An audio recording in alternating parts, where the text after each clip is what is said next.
Hola, bienvenidos a Protestante Digital. Una vez más estamos en este espacio de entrevistas y hoy vamos a hacer un viaje a través de la historia. Vamos a irnos 500 años atrás porque en este año 2025 se cumple un aniversario importante y de hecho a nivel mundial se comienzan ya a desarrollar distintas celebraciones del quinto centenario del anabautismo, también conocido como movimiento menonita o como reforma radical, una rama del cristianismo que sigue viva hasta el día de hoy y de la que queremos conocer un poco más, tanto de su historia como de su presente.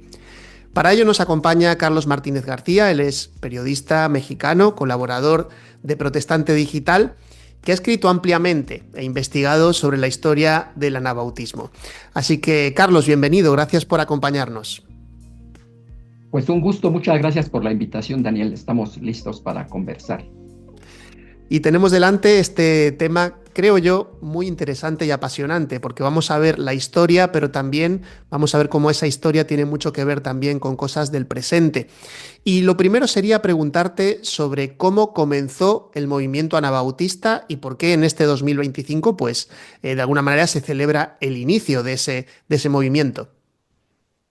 Bueno, el 21 de enero de 1525, en Zúrich, Suiza, un grupo de anteriores discípulos del reformador de esa ciudad, Ulrico Zwinglio, decidió llevar a cabo lo que habían entendido en su estudio, en su lectura del Nuevo Testamento. Desde unos 2 o 3 años antes, ellos habían estado estudiando directamente en griego el Nuevo Testamento con Ulrico Zwinglio y llegaron a la conclusión en su lectura, en su descubrimiento, de que el bautismo tendría que ser de creyentes, de personas conscientes del acto en el que estaban haciendo y que además ese acto marcaba por lo menos dos acciones importantes. Una, la decisión de seguir a Jesús después de haber tenido una conversión, le llamaban nuevo nacimiento, cambio de ropaje, varias expresiones que están en el Nuevo Testamento. Entonces, querían dar testimonio público de esa conversión y bautizarse, y además así integrarse a una comunidad de creyentes que confesaban y practicaban lo mismo, es decir, no era nada más el bautizarse como creyente consciente, sino también conformar una comunidad en la que se buscaba poner en efecto, poner en la práctica los principios del Evangelio, del seguimiento de Jesús.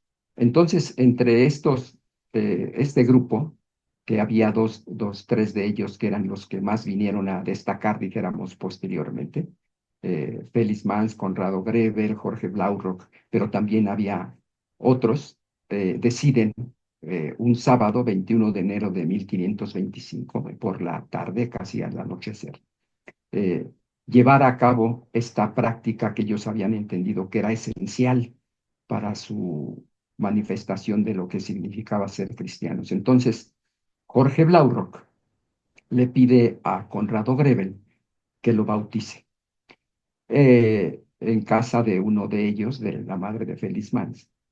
Y acto seguido, entre ellos se bautizan. Y eso sucede esa tarde, pero también sucede impulsado porque el mismo consejo de la ciudad de Zúrich había decretado que este tipo de reuniones y lo que ellos habían estado teniendo debates públicos, este grupo que se bautiza días, semanas antes sobre bautismo de creyentes, debería de cesar. Se prohíben ese tipo de actividades bajo penas para quienes son ciudadanos de Zúrich encarcelados si siguen haciendo este tipo de actividades de retar la creencia oficial de la ciudad. Y para quienes no lo eran, el destierro, quienes no eran ciudadanos de Zúrich. Entonces, ese 21 de enero es cuando se concreta una convicción que ya tenía tiempo que ellos habían estado eh, considerando entre unos y otros, y ahí, impulsados por los mismos decretos de la ciudad, eh, teniendo en cuenta lo que va a pasar, las consecuencias que puede tener su desobediencia, deciden bautizarse. Entonces, ese es el día en el que se considera, vamos a decirlo así, como la concreción, el llevar a cabo una serie de convicciones previamente ya bien internalizadas. Ujú. Qué interesante y bueno, vemos que estamos justo en estas fechas, en esos días de enero en los que estaba ocurriendo esto hace 500 años en una Europa que era una Europa donde estaban ocurriendo muchísimas cosas a nivel espiritual. Quisiera saber si este movimiento, digamos, tuvo difusión en aquellos primeros años o fue más bien un fenómeno local. Ahora nos has hablado de Zúrich, o si se extendió a distintos puntos de Europa en aquel inicio. Sí, sí se extendió rápidamente por algunos factores. Uno de ellos era que quienes llevaron a cabo esta acción estaban convencidos de comunicar ese descubrimiento a otros lugares. Eso por un lado, ya tenían un impulso, vamos a llamarlo así, interno, una convicción, porque además en los alrededores de Zúrich, interesantemente, por el pueblo común, vamos a decirlo así, gente campesina o que tenía algún oficio, zapatero, sastre y demás, también se habían estado llevando a cabo por algunos de ellos, de estos que se bautizan y otros que no están en ese acto, pero que coincidían con lo mismo. Habían estado llevando a cabo estudios bíblicos en casas de distintas personas, hombres, mujeres, niños, y en una población cercana a Zúrich, en Solikon, ya se había consolidado realmente un grupo con estas convicciones, y de hecho en esa población como en otras, cercanas también a Zúrich, los feligreses de la iglesia, vamos a decirlo así, oficial, se habían negado a bautizar a sus hijos e hijas, a los infantes. De hecho, por eso las autoridades, semanas antes, empiezan a presionar que deben bautizar a sus infantes y estos se niegan. Es decir, por un lado están aquellos que tenían conocimiento idiomas bíblicos, que tenían una preparación escolar más alta que la mayoría de la población, que llegaron a esta práctica, como comentamos, el 21 de enero. Por otro lado, la base popular estaba llevando ya a efecto la desobediencia a decretos oficiales del Consejo de la Ciudad. Entonces, es en Solicon, al otro día, el 22 de enero, que está a unos kilómetros estaba a unos kilómetros de Zúrich y hoy día pues muchísimo más fácil llegar ahí entre uno y otro lugar. Se bautizan creyentes de esta comunidad que estaban en Sólico. Como los decretos de la ciudad son muy precisos de lo que debe hacerse con quienes desobedecen, rápidamente algunos de los que practican esto pues salen para librarse de los decretos de cárcel o destierro.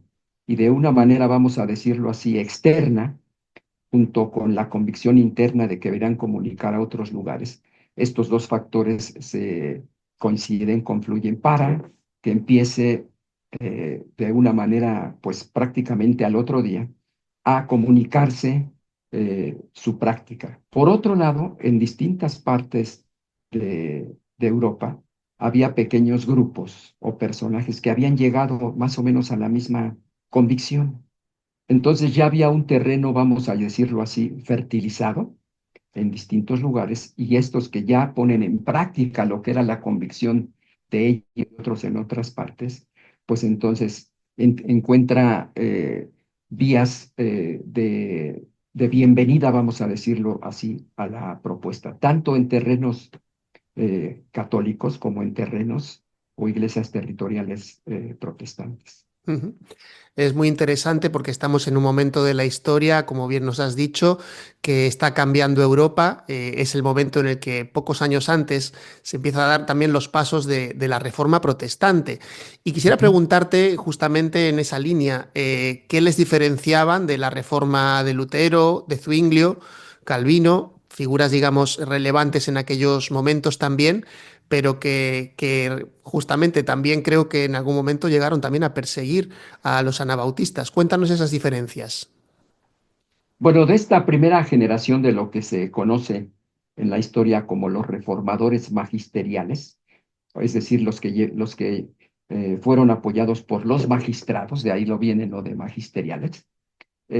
Por ejemplo, en este caso, Lutero, Melanchthon, Zwinglio en Suiza.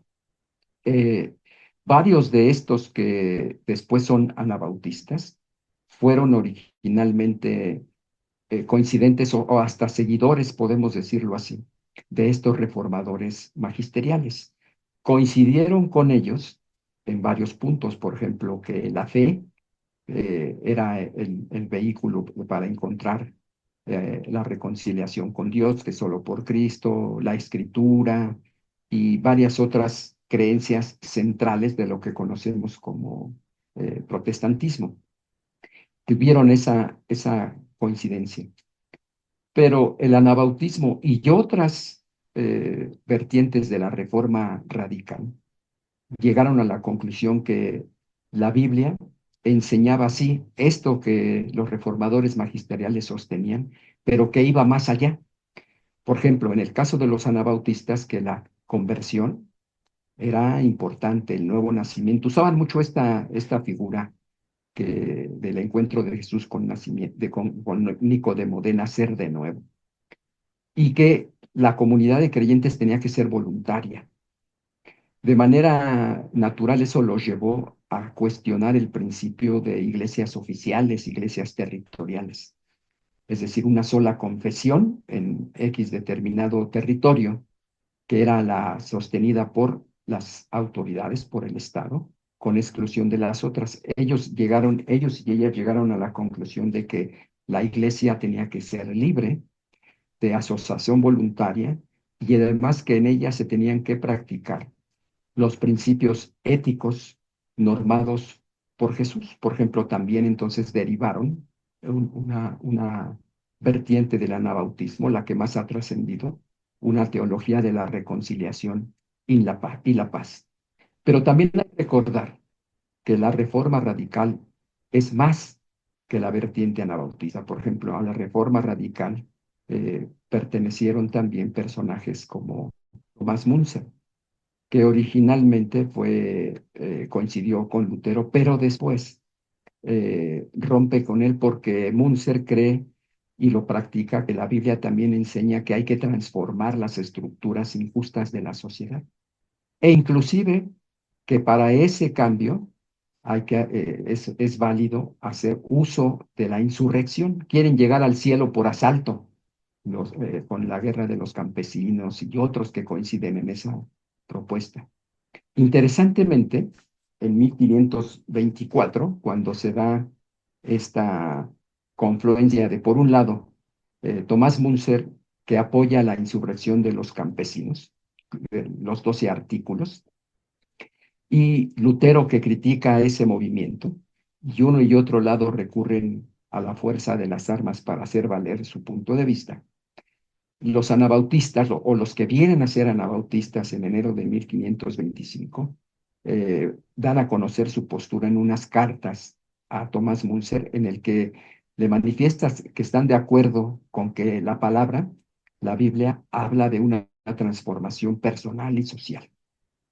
Y critican a Lutero por inconsecuente, por estar haciendo causa común con las autoridades para, primero, desaprobar lo que quieren hacer los liderazgos de los campesinos, y después ya en el 1525 la confrontación bélica abierta. Entonces ya están en esas cartas, esas misivas que le hacen llegar a Munzer, mostrando una postura tinta, coincidiendo en algunas cosas con Lutero, en otras con lo que está diciendo Tomás Munzer, pero también abriendo un camino a que necesariamente si de lo que se trata es seguir las enseñanzas de Jesús, ellos lo dicen claramente, en las enseñanzas de Jesús no hay lugar para el uso de la espada, así usan esa expresión, ¿no? Entonces, es muy interesante ver cómo los anabautistas y la reforma radical en un sentido son un producto indeseado o productos indeseados de la reforma magisterial, la reforma clásica protestante. Llamaron los reformadores magisteriales a leer la escritura y cuando el pueblo lee la escritura encuentra similitudes con las propuestas de estos reformadores, pero también diferencias profundas Ujú, que los llevan a ser alas distintas ujú, de la original reforma protestante. ujú. Releyendo tus artículos, que voy a aprovechar ahora para recomendar su lectura. En Protestante Digital has escrito muy abundantemente sobre la historia de los anabautistas, sobre esta etapa además, sobre ese conflicto en concreto que acabas de comentar y también posteriores. Ujú. Y una de las cosas que recoges en tus escritos es la gran persecución que se desató hacia los anabautistas, porque de alguna manera ya no solo eran perseguidos por parte de los católicos, sino también incluso en muchos de los sitios que tomaron una postura protestante también fueron perseguidos. Cuéntanos cómo hicieron para vivir en ese contexto tan complicado. Sí, eh, en efecto, así pasó. Hay que comprender lo que estaba sucediendo en el siglo XVI, que por un lado, la reforma magisterial, los reformadores clásicos protestantes, eh, marcaron muy clara distancia de las enseñanzas de la Iglesia Católica. Hubo una confrontación, hubo una ruptura, un camino nuevo. Pero por otro lado, mantuvieron un principio que es el de las iglesias territoriales. Es decir, que en un territorio determinado había una creencia oficial y no había lugar a ninguna otra expresión. Eso hubo una continuación de lo que se conoce como el régimen de cristiandad. La simbiosis entre las creencias de una confesión religiosa cristiana, ya fuera católica o luterana o zwingliana, después calvinista, y las autoridades de ese territorio era prácticamente indiferenciado. Lo religioso era público, lo público era religioso. Entonces, cuando los anabautistas, su ruptura inicial es contra este principio, dijéramos, disidentes en cuestiones confesionales o cuestiones llamadas religiosas. Eso, dada el régimen de cristiandad que era todo uno, necesariamente se convirtieron en disidentes políticos.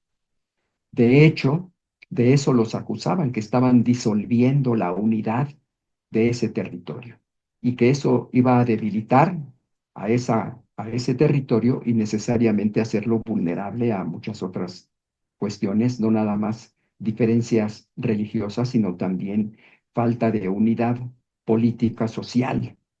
Entonces, ese principio hay que tenerlo eh, claro, porque de entrada ellos y ellas no se, dijéramos, no se pusieron frente a ellos, frente a ellas, ser disidentes políticos, pero necesariamente la postura de disidencia en cuestiones de creencias, de fe, los llevó a confrontar el modelo realmente gobernante del régimen de cristiandad.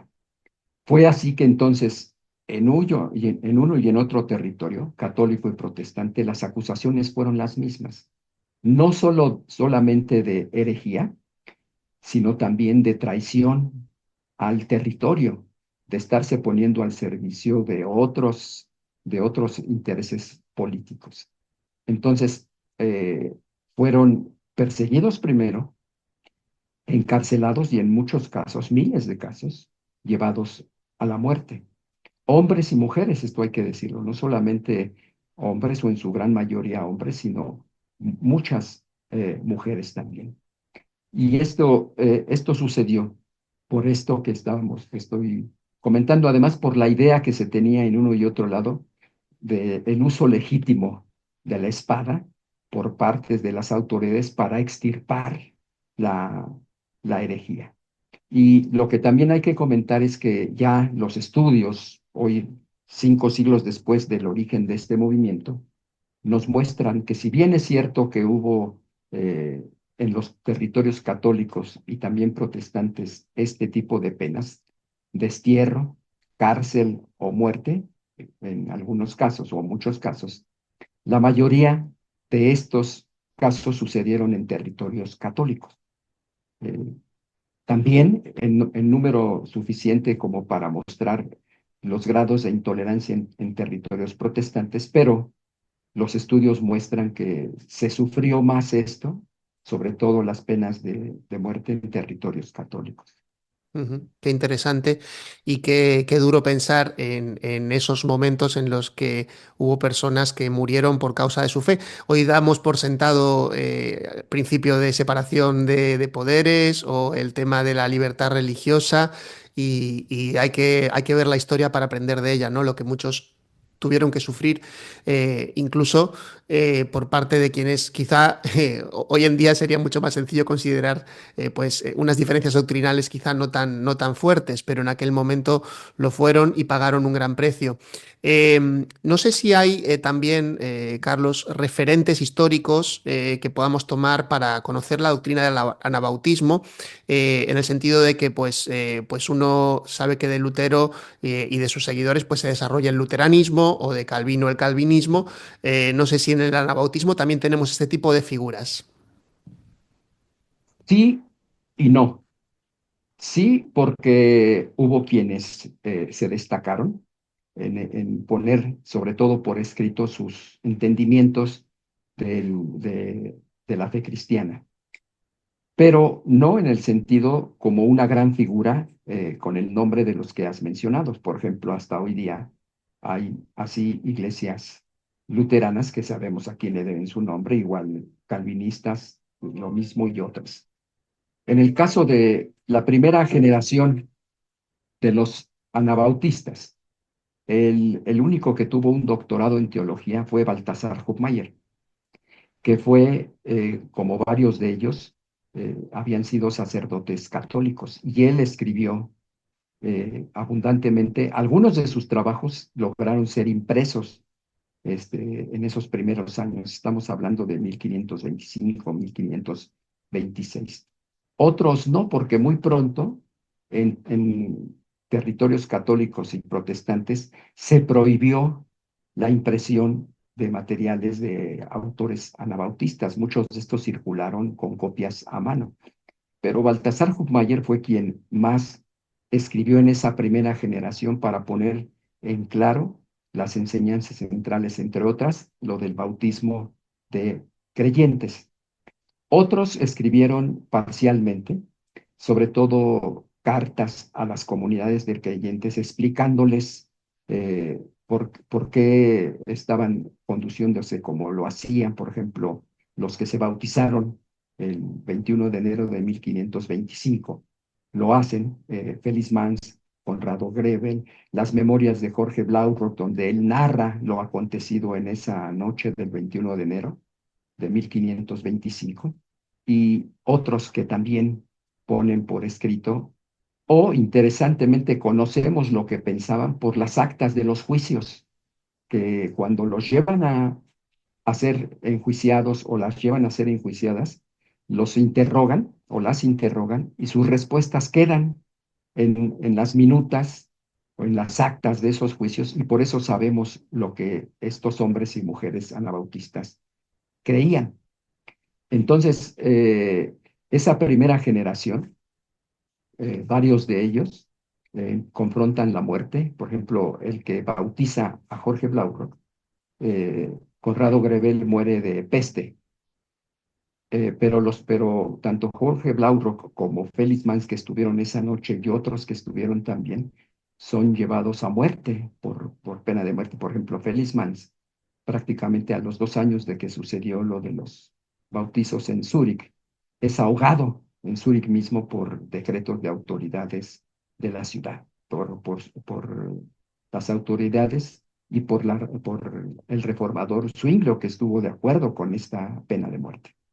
Entonces, esta esta primera generación, sí hoy día conocemos lo que escribió, porque acuciosas investigaciones han rescatado estas cartas, las actas de juicios, inclusive cuando los querían refutar algunos de los reformadores, por ejemplo, sobre las enseñanzas del bautismo, Zwinglio, antes de dar a conocer su punto de vista de por qué estaban en error, reproduce lo que estos anabautistas creían. Lo mismo pasaba en España con las actas inquisitoriales, ¿no es cierto? Se sabe qué creían los que son llevados al juicio por la Inquisición por las actas inquisitoriales. Ya después, en una segunda generación, menos Simons, en lo que son los Países Bajos, Holanda, también escribe, pero bajo persecución, abundantemente. Las obras completas de Menos Simons han sido editadas en un volumen amplio, grande. Desafortunadamente, estos escritos, ya fueran en holandés, por decirlo así, o en alemán o en inglés, que se han traducido, sí están las obras completas, pero en castellano no hay una mínima parte traducida al castellano. Y Menos Simons es el que más conocido de esta vertiente del anabautismo, y el que le da nombre, aunque él no quería que se llamaran sus discípulos así, los seguidores de Meno, menonitas, la vertiente que se consolida ya después en la segunda generación más y que se extiende por muchas partes, igual por persecución.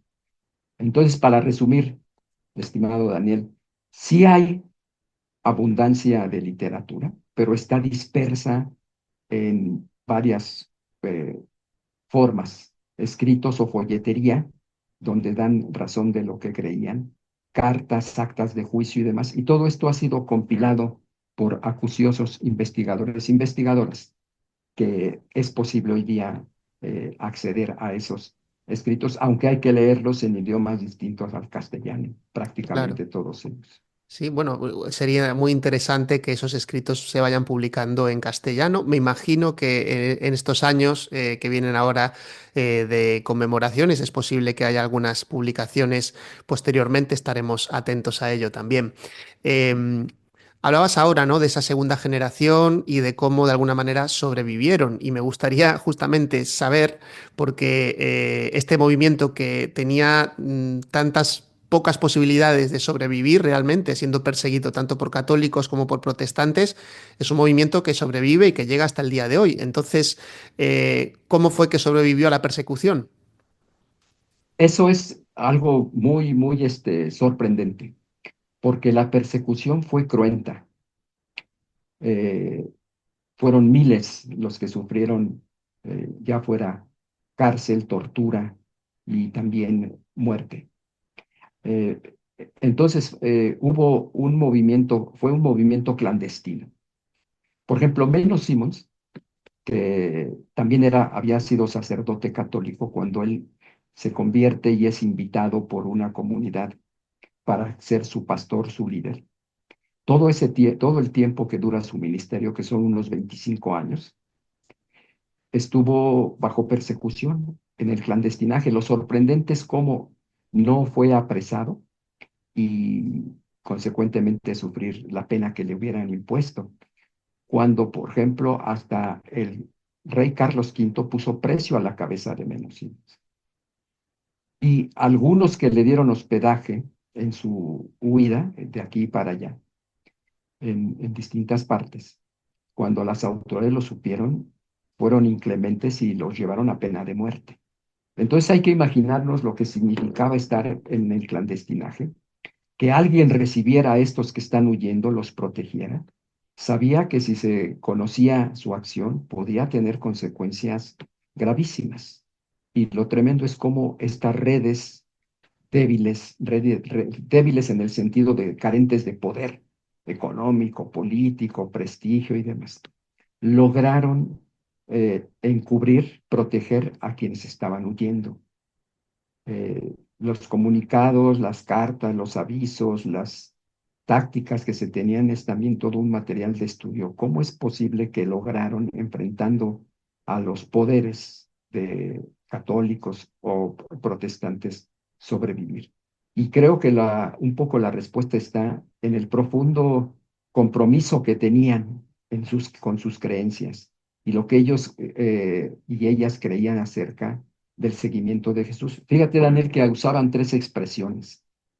Hablaban estas anabautistas, de estar listos para enfrentar o llevar a cabo, practicar tres bautizos. El bautismo de agua, el del espíritu y el de sangre. ¿Cuál era el de sangre? La posibilidad de que fueran llevados al martirio. No es que ellos buscaran el martirio, sería un error decir que eran una especie de personajes no muy en sus cabales y que buscaban ser martirizados para así alcanzar la gloria. No, no, no, no.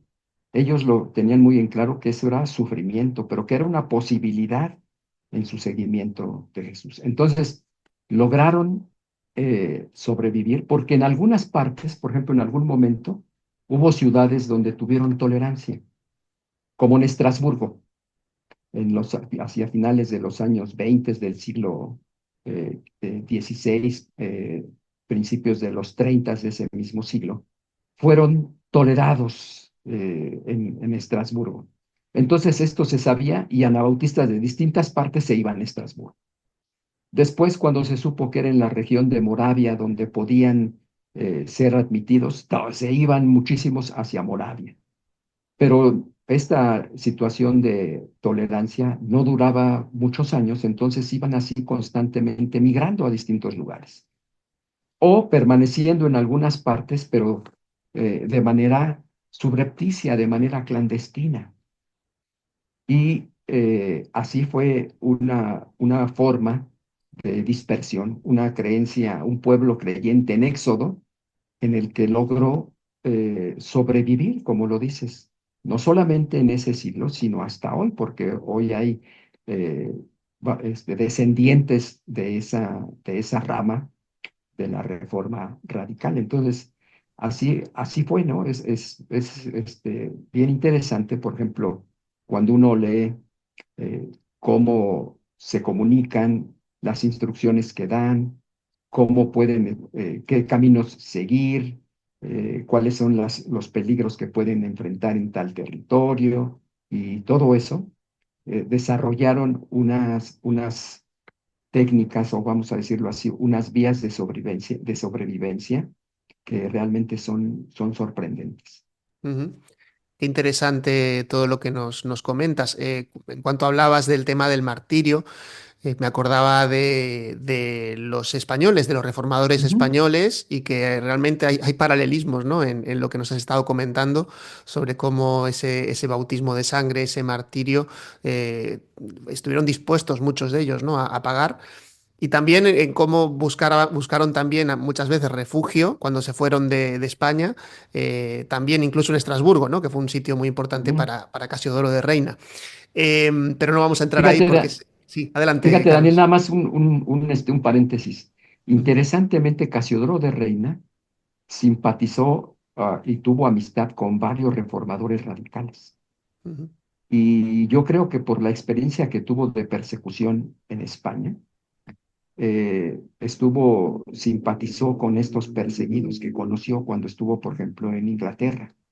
ujú. Varios de estos que vienen a ser o que eran reformadores radicales, una vertiente distinta que la magisterial, coinciden con él en su tiempo en que está en Londres. Y después también conoce a varios de estas expresiones cuando anda huyendo, cuando se va de Londres en septiembre de 1563, se va otra vez hacia el continente europeo. Y entonces tiene conocimiento de esto y él es bastante abierto a que se debería de permitir también otras expresiones, o no estaba de acuerdo con lo que él mismo sabía que sufrió y estaban sufriendo en España, que era la persecución inclemente, ¿no? Una de las cosas que también nos sorprende es ver que este movimiento pues, ha continuado también a lo largo de los siglos, llegando hasta el día de hoy. Pero antes de llegar al presente, vayamos paso a paso. Me gustaría saber de qué forma se fue desarrollando el anabautismo en los sucesivos siglos. También entiendo que llegó un momento en el que pudieron desarrollar su fe en un contexto de mayor libertad. Cuéntanos un poco sobre eso. Sí, bueno, del siglo XVI y en el que siguió, los grupos fueron huyendo hasta que después ya encontraron, pues, tolerancia y en algunos lugares fueron permaneciendo. Pero la mayoría, sobre todo los que de la vertiente que vinieron a ser conocidos como los menonitas, por Menos Simons, que fueron huyendo a varios lugares, después recibieron ofrecimientos de algunas autoridades para que se asentaran ahí. Fue el caso, por ejemplo, en Moravia y ya después en lo que vino, lo que es Rusia. Llegan allá algunas partes también en Ucrania y demás, pero con la condición de que si bien se les daba territorio, en el caso, por ejemplo, de Rusia, deberían de mantenerse sin comunicar sus creencias. Ujú, Fueron tolerados y demás, y sabemos que después, cuando llega la revolución bolchevique, eh,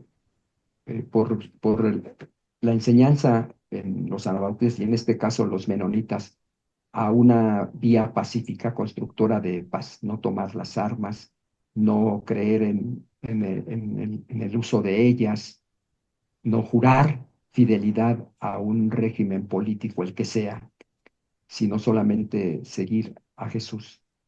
Esto les dificulta más su permanencia ahí y empiezan a buscar nuevas opciones y migran hacia el continente americano, inicialmente o casi al mismo tiempo a Canadá, también a los Estados Unidos, aunque también ya desde antes, cuando se conoce bien lo que está sucediendo en los Estados Unidos. Pequeños grupos ya deciden viajar hacia los Estados Unidos, por ejemplo, al estado de Pensilvania y otros, pero principalmente hacia ahí. Y ya dijéramos en una oleada grande, es en principios del siglo XX y sobre todo ya cuando se da el movimiento de la revolución bolchevique eh, buscan salir porque saben que lo que va, por la experiencia histórica que han tenido en otros lugares, es que al no plegarse a las órdenes del gobierno, pues que lo que va a continuar es lo mismo que han sufrido en siglos anteriores sus antecesores, que es muy probablemente penas muy cruentas. Entonces migran y, en partes, a partes de Canadá y los Estados Unidos. E interesantemente, después cuando un grupo de los que originalmente llegan de Rusia empiezan a recibir la orden en Canadá del servicio militar obligatorio, buscan otros territorios y llegan a México en 1922 con el régimen de la Revolución Mexicana, que interesantemente fue un régimen que llega al poder, como sabemos, en la Revolución Mexicana con una violencia armada muy, muy considerable, pero el régimen de la Revolución Mexicana con el presidente Álvaro Obregón respeta sus creencias, les da territorios que entonces estaban muy despoblados en el actual estado de Chihuahua y ahí, en Ciudad Cuauhtémoc y alrededores, se instalan y se hacen una comunidad muy próspera que continúa hasta el día de hoy. Y bueno, después siguieron migrando hacia muchos otros lugares, Paraguay y varias partes, ¿no? ujú, muy Pero interesante. así fue. Un pueblo que se tuvo que desplazar muchas veces forzosamente y que ha ido instalándose en otros, en ciertos lugares. Antes de ir a la última pregunta, sí me gustaría considerar el impacto que el movimiento anabautista ha tenido en el movimiento evangélico. Por lo que comentabas antes, ellos comenzaron defendiendo, por ejemplo, el bautismo de adultos. Eso es algo que hoy en día está prácticamente asumido, bueno, no me atrevo a decir un porcentaje, pero quizá en el 80%, 90% de las iglesias evangélicas a nivel mundial. No sé si esto es herencia de ellos también, viene de ahí o de otro punto. Y bueno, otros puntos que quizá nos puedas compartir de cómo el movimiento anabautista ha impactado a nivel histórico en lo que sería el movimiento cristiano hoy en día. Bueno, sí, los anabautistas son parte del movimiento y quizá podríamos decir el origen, después del siglo XVI o a partir de ese siglo, de las iglesias de creyentes. Es decir, no hay que tener una experiencia de conversión, unirse a una comunidad de creyentes y poner en práctica los principios del seguimiento de Jesús, los principios del Evangelio. Muchos otros grupos en la historia han tenido ese mismo descubrimiento, no necesariamente una continuidad histórica con los anabautistas de Zúrich y de otras partes de Europa. Por ejemplo, también hubo grupos anabautistas en distintos puntos de Alemania, ya vimos también en los Países Bajos y varias otras partes de Europa. Entonces, lo que los anabautistas hacen es, por sus convicciones bíblico-teológicas, llegan a conclusiones, además de la que ya hemos comentado, y que es la cual, porque se le da el nombre de anabautistas, que entre paréntesis podemos decir, o debemos decir, estimado Daniel, que no fue un apelativo que ellos escogieron, sino se los pusieron desde afuera, los catabaptistas, los que se vuelven a bautizar, porque para una sociedad como el régimen de cristiandad, donde todos de niños y niñas eran bautizados, desde afuera, cuando estos practicaban el bautismo de creyentes bajo confesión de fe, parecía como un segundo bautismo, ¿no? Eran los rebautizadores, que eso significa anabautista, Ujú. o anabautistas. Ellos no creían que estaban practicando un segundo bautismo, sino el bautismo ordenado por Jesús. Pero bueno, esto para un poco aclarar los términos. Pero también fueron precursores en la modernidad de la idea de la separación de las comunidades de creyentes de el Estado, que lo que ellos llamaban y llamaban en sus escritos, en la perfección de Cristo, en Cristo no tiene lugar el uso de la espada. No se puede imponer las creencias a nadie, sino tiene que ser un acto voluntario. En este caso, por ejemplo, cuando les amenazan y les emplazan a salir de Estrasburgo, 1530 y tantos, un grupo de anabautistas que ya estaba ahí bien asentado, escriben un documento muy interesante donde dan toda una explicación de por qué las autoridades de Estrasburgo deberían de respetar sus creencias y que el ámbito de jurisdicción de las autoridades políticas no está en la conciencia. No es un tratado de ciencia política, pero sí lo es en un sentido. Es como desde la fe se lee el orden público, cuáles son las esferas propias de las comunidades de creyentes y la esfera del Estado. Esto me parece que es algo que se tiene que reivindicar, porque cuando se habla de la libertad de conciencia, se hace referencia a los que se dedican a esto de ciencia, historia del pensamiento en ciencia política, hablan de distintos personajes y los anabautistas prácticamente son ignorados, cuando en realidad fueron los precursores de este principio muy temprano en el siglo XVI. Entonces, este grupo de los anabautistas que anduvo por todas partes, también en Inglaterra, en toda Europa prácticamente lograron desplazarse, pues sí influyeron, pero no necesariamente hay una continuidad histórica o teológica con las iglesias de creyentes. Por ejemplo, con el movimiento en Inglaterra de lo que se conoce como los no conformistas, los que eran contrarios a la iglesia oficial, la iglesia anglicana, no necesariamente conocían las propuestas de los anabautistas. Y lo que viene a ser el movimiento bautista no tiene una continuidad, vamos a decirlo así, automática. Son varias vertientes las que coinciden. Pero lo que sí es cierto es que lograron filtrar el cuerpo de sus enseñanzas por muchos lugares y de alguna manera fertilizaron también o fueron redescubiertos algunos de estos principios posteriormente por otros movimientos.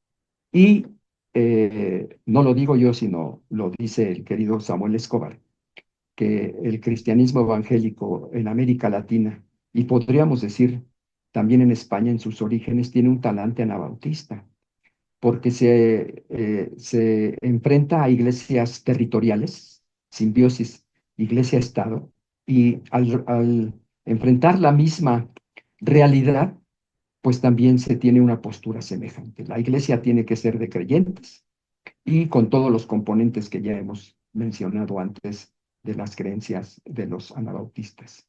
Entonces, hay, por un lado, un poco para concluir esta parte, una diseminación de estas ideas, pero no necesariamente fue una diseminación que dio origen a los movimientos de iglesias de creyentes en varias partes. A veces sí, a veces no. Y en algunos casos son propios descubrimientos internos de una X comunidad de creyentes lo que los lleva a coincidir con postulados teológicos del anabautismo. Ujú. Muy interesante. Una pregunta extra también que creo que puede ser interesante también para nuestra audiencia tiene que ver con los grupos Amish, porque en algunos casos Ujú. pues, se ha identificado también a los Amish con los menonitas o los anabautistas. ¿Qué hay de todo esto? ¿Cuál es la relación? Bueno, los Amish también es una vertiente del anabautismo, son anabautistas, pero no menonitas. Hay que decir algo. eh, la vertiente más conocida del anabautismo, que tiene continuidad hasta hoy, que viene desde el siglo XVI, pues son los menonitas. Por ejemplo, aunque de los que se bautizaron originalmente en Zúrich, el 21 de enero de 1525, no, Grevel, Jacob, Mans y otros, no hay iglesias que lleven su nombre, vamos a decirlo así. Pero de menos Simón sí, por varios factores. Entre ellos la resistencia que lograron, la organización y la continuidad entre el grupo original del siglo XVI que se fue dispersando por varias partes. Los Amish es otra vertiente. Hay que ver que dentro del mismo anabautismo, por la persecución y demás que tenían, por propios subrayar determinadas enseñanzas, eh, tuvieron vertientes distintas o desarrollos distintos. Es el caso de los Amish, los Juteritas y otras comunidades. Todo menonita es anabautista, pero no todo anabautista es menonita. Es un error hacer sinónimos de una y otras cosas. El anabautismo es el árbol más frondoso que tiene varias ramas, y la rama quizá más grande o más conocida es la menonita. Entonces, en el caso de los Amish y de otras comunidades, por ejemplo, los Bruderhof también, que también son anabautistas, son expresiones coincidentes con postulados de menos Simons, pero también distintos. Por ejemplo, el colectivismo o el comunitarismo Amish es más radical que el en general de las comunidades menonitas, aunque hay también comunidades menonitas muy igual de organización colectivista como la de los Amish. Habría que decir algo, estimado Daniel. El anabautismo que hoy día tiene más expresión y está diseminado en todo el mundo ya no es el anabautismo étnico. El de estas comunidades de las colonias menonitas, Amish, Juteritas y otros, muchos de ellos, por ejemplo, yo tengo conocidos que pueden trazar su árbol genealógico a expulsados del siglo XVI en Zúrich, ¿no? El anabautismo predominante hoy día es de rostro moreno. El Congreso Mundial Menonita, que agrupa a iglesias anabautistas, menonitas, hermanos en Cristo, y otras expresiones del anabautismo, que tiene presencia en muchas partes del mundo. Tiene en su seno un poco más de 2 millones de, de creyentes. No agrupa a todas las iglesias anabautistas, sino las que quieren ser parte de este congreso, una familia global. La mayor parte hoy día de las iglesias anabautistas menonitas no están en Europa, ni en Canadá, ni en Estados Unidos, sino en África. En Kenia y en Etiopía hay las mayores iglesias afiliadas al Congreso Mundial Menonita de esta fe. También en Indonesia, donde se llevó a cabo hace 3 años la Asamblea Mundial, es muy importante la familia anabautista menonita, América Latina y demás. Hoy día el movimiento anabautista y menonita es predominantemente desde el sur y moreno, no ya étnico blanco, como lo fue por muchos siglos. Hay una revolución, como lo hay la revolución en la presencia del cristianismo mundial. Ya no es en las potencias protestantes o originalmente protestantes, sino en otros lugares donde las iglesias tuvieron que adquirir, interesantemente, un talante de iglesias de creyentes. En ese sentido, el modelo anabautista es el predominante, no iglesias territoriales, iglesias de creyentes y multiculturales. Ujú, Eso es bien interesante en el Congreso Mundial Menonita, ver cómo en la composición de sus comisiones y de sus autoridades, vamos a decirlo así, aunque es muy horizontal el cuerpo que dirige, es conformado por gente de toda lengua, tribu y nación, diríamos en el lenguaje del Apocalipsis, ¿no? ujú, ujú. Realmente interesantísimo lo que nos has podido compartir durante el día de hoy. La verdad es que creo que hemos aprendido mucho. Y eso te lo agradezco, Carlos, porque lo has explicado muy bien y además con mucha paciencia para aquellos que quizá como yo tenemos todavía mucho que aprender de este movimiento y sobre la historia del cristianismo. Y de estas personas y de estos grupos que muchas veces pues, no son tan conocidos o han sido marginados durante mucho tiempo.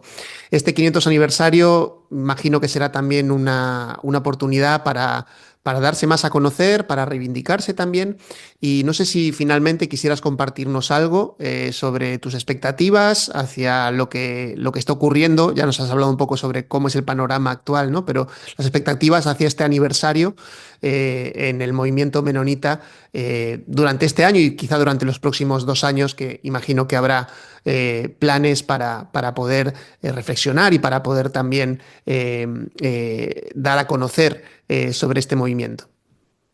Sí, en efecto, por parte del Congreso Mundial Menonita, que está en transición de cambiar su nombre muy probablemente a Congreso Mundial Anabautista Menonita, porque como dije antes, no todos los anabautistas son menonitas. Hay una serie de actividades globalmente y localmente. En el caso de México, todo el año va a haber distintas actividades de difusión, sobre todo porque, como tú lo has dicho, es una vertiente muy desconocida en términos generales, ¿no? No solamente en México, sino creo que en todas partes esta vertiente de la reforma radical no es muy conocida o es poco conocida. Actividades locales, simposios, conferencias, publicaciones de libros, encuentros. Globalmente, el 29 de mayo va a haber como culminación de una serie de encuentros en Alemania y en Suiza. El 29 de mayo va a haber una reunión global para celebrar este acontecimiento. Entonces, sí, también, por ejemplo, se han preparado libros especiales, tanto devocionales como también, por ejemplo, una Biblia anabautista. ¿En qué sentido? Así como hay Biblias que tienen comentarios o ayudas de cierto tipo, acá se hizo colectivamente una Biblia que así se va a llamar, la Biblia anabautista, por los comentarios. También se incorporan, por ejemplo, citas de anabautistas del siglo XVI y todo eso. Personalmente estoy terminando un libro sobre el movimiento anabautista del siglo XVI que espero ya en los próximos meses, antes de mayo, esté circulando. Entonces, sí, por muchos lugares, en el caso de América Latina, por ejemplo, para coincidiendo con el 21 de enero va a haber una reunión latinoamericana en Cusco, en Perú. Y así, los que andan en las redes o que, por ejemplo, tienen acceso o quieren tener acceso a alguna de estas ligas, van a descubrir un mundo de actividades, algunas de ellas en todas partes, precisamente el 21 de enero, y van a ser de acceso libre por las distintas redes sociales. Entonces, sí hay mucho que hacer, y en el caso de los que somos o nos confesamos herederos de esta vertiente, en español tenemos la tarea de dar a conocer esta literatura de los anabautistas del siglo XVI y estamos en eso.